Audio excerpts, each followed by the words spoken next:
नमस्कार. आज आपण बनवणार आहोत हिरवा वाटाणा आणि साबुदाणाची खूप स्वादिष्ट आणि चटपटीत अशी नाश्ता रेसिपी. ह्या रेसिपी पुढे कचोरी, समोसा वगैरे सगळे फिके वाटेल. सगळ्यात सोपी आहे. ना भरायचं ना लाटायचं टेन्शन. 1 कप वाटाणा घेतला आहे. मिक्सरच्या भांड्यात आपण वाटाणा टाकून घेतला आहे. हिरवी मिरची 3 ते 4, 1 इंच आलं, लसूण पाकळ्या 5 ते 6 आणि हिरवी मिरची तुमच्या आवडीनुसार कमी जास्त करू शकता. इथं मी 3 ते 4 घेतल्या आहेत मिरच्या. 1 कप साबुदाणा घेऊन स्वच्छ पाण्याने धुवून घेतला आहे. 1 ते 2 पाण्याने. 1 कप साबुदाणा घेतला आहे. 1 कप पाणी टाकून ते 4 ते 5 तास भिजायला ठेवायचे किंवा रात्रभर ठेवले तरीही चालेल. मऊ साबुदाणा भिजला आहे. त्यात टाकूया आता वाटाण्याचे. मिक्सरच्या भांड्यात आपण जे बनवून घेतलं आहे वाटाण्याचं वाटण ते टाकून घेतलं आहे. जास्त जाडसर नाही किंवा जास्त पेस्टसुद्धा झालेली नाही. तर हे वाटण टाकून घेतलं आहे आपण. यामध्ये टाकूया आपण अर्धा चमचा भाजलेलं जिरं क्रश करून टाकूया आणि चवीनुसार मीठ टाकून घेऊया. ही नाश्ता रेसिपी आपली खूपच स्वादिष्ट आहे, चटपटीत आहे. ही रेसिपी बनवताना आपल्याला अजिबात वेळ लागत नाही. 10 ते 15 मिनिट आपल्याला फक्त वेळ लागतो, पण झटपट अशी नाश्ता रेसिपी आहे आणि घरात सगळ्यांना आवडणारी आहे. आणि विशेष म्हणजे लहान मुलांनासुद्धा आवडणारे आहे. लहान मुलांसाठी बनवत असाल तर थोड्याशा तुम्ही मिरच्या कमी टाकू शकता किंवा मिरच्या स्किप केल्या तरी चालतील. पण ही नाश्ता रेसिपी खूपच चटपटीत आहे किंवा कुरकुरीत आहे.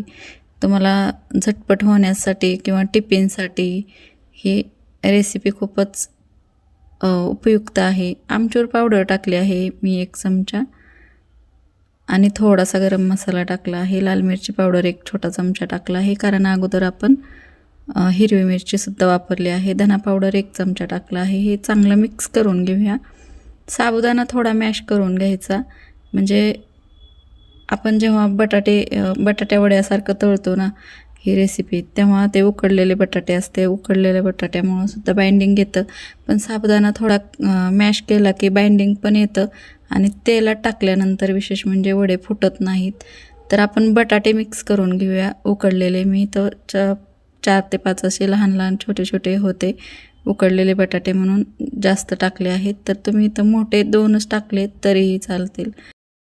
बटाटे चांगले चुरून टाकूया आपण, म्हणजे मोठे मोठे तुकडे राहणार नाहीत.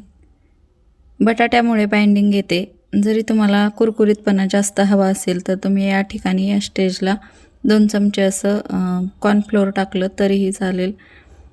सगळे जिन्नस आता आपण एकजीव करून घेऊ. जर तुम्हाला जास्तच कुरकुरीतपणा हवा असेल तर तांदळाचं पीठ किंवा कॉर्नफ्लोअर तुम्ही टाकू शकता.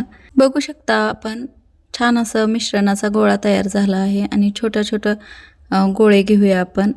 1 लिंबा एवढा गोळा घेऊन छान असा चपटा तयार करून हे वडे तयार करून घेऊया.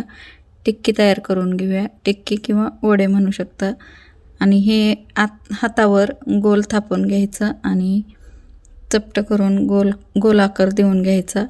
तुम्हाला आवडत असतील तर दुसरा शेपही देऊ शकता तुम्ही ह्याचा. टिक्की किंवा वडे तयार झाले आहेत आपले, थापून घेतले आहेत, सगळे तयार आहेत. तर तळून घेऊया. वडे तळण्यासाठी एका कढईत आपण तेल गरम करून घेतलं आहे. ते मध्यम तेल आहे, मध्यम गरम आहे, जास्त कडकडीत नाही.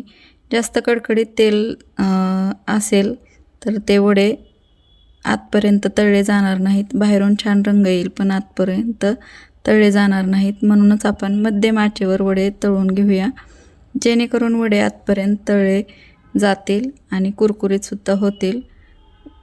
वडे अशाच पद्धतीने आपण बाकीचे सुद्धा वडे तळून घेणार आहोत.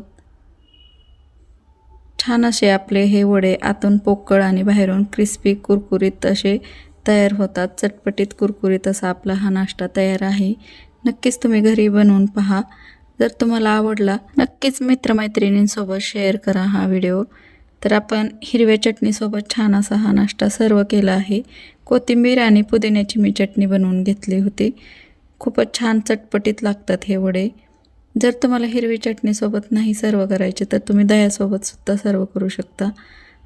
बघू शकता 1 वडा तोडून दाखवला आहे. आतून पोकळ आणि बाहेरून क्रिस्पी कुरकुरीत झाला आहे. कशी वाटली ही नाश्ता रेसिपी मला नक्कीच कमेंटमध्ये सांगा. भेटू अशाच नवीन रेसिपीसोबत. तोपर्यंत धन्यवाद.